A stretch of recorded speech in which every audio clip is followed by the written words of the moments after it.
தனுவாஷ் BVSc and BTech course 2024 official update வந்துருக்கு.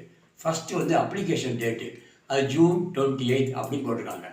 அடுத்து வந்து கவுன்சிலிங். இந்த கவுன்சிலிங் வந்து எப்படி நடக்கும்னா ஆகஸ்ட் அண்டு செப்டம்பர் அந்த 2 மாதம் அஃபீஷியலாக அனௌன்ஸ் பண்ணியிருக்காங்க. ஏன் அப்படி சொல்கிறாங்கன்னா எம்பிபிஎஸ் பிடிஎஸ் வந்து ஆல் இண்டியா கோட்டா கவுன்சிலிங் முடிஞ்சதுக்கப்புறம் தான் இது ஸ்டார்ட் ஆகும். அப்போ ஆகஸ்ட் செப்டம்பர் சொல்கிறாங்க. இது கவுன்சிலிங் டேட்டு. அடுத்து வந்து காலேஜ் ரீஓப்பனிங் டேட்டு எப்போ ஓப்பன் ஆக போகுதுன்னா அக்டோபர் மாதம். இந்த 3 அப்டேட் கொடுத்துருக்காங்க. இப்போ இந்த கவுன்சிலிங் பொறுத்தவரைக்கும் பார்த்தீங்கன்னா 85% தான் தமிழ்நாடு கவர்மெண்ட் ஃபில்அப் பண்ணுவாங்க. அது வந்து ஆஃப்லைன் நடக்கும், ஆன்லைன் நடக்கும். ஆஃப்லைனுங்கிறது வந்து யாருக்குன்னா 7.5% ஸ்பெஷல் கேட்டகரி.